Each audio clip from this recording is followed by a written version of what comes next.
வந்து உங்களுக்கு 26ல வெளிப்படுமா? நம்ம தமிழக அரசியலில் பார்த்துருக்கோம்.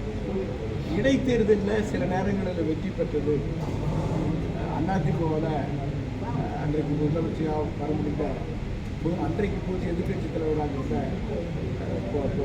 அம்மா அவர்கள், ஜெயலலிதா அம்மா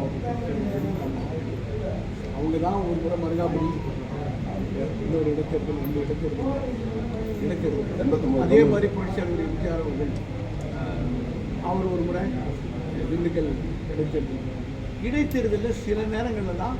ஆனால் பல நேரங்களில் தமிழக அரசியல் நீங்கள் கடந்த கால வரலாறு பார்த்தா கடைசியில் ஆட்சிக்கு வருவதற்கு 2 மாதம் முன்னாடி கூட காங்கிரஸ் தான் வெற்றி பெற்று 67 அப்படியே படுதோல்வி அடைந்தது. பெருந்தலைவர்களெல்லாம் தேர்தலில் தோல்வி விட்டார்கள். பெருந்தலைவர்கள் எல்லாம் தேர்தலில் தோல்வி விட்டார்கள் இல்லையா? அதுக்கு 2 மாதத்துக்கு முன்னாடி இடைத்தேர்தலில் யார் வெற்றி பெற்றாங்க? அதனால இடைத்தேர்தல் முடிவுகளை வச்சுட்டு பொது தேர்தல் முடிவை நம்ம கணிக்கவே முடியாது.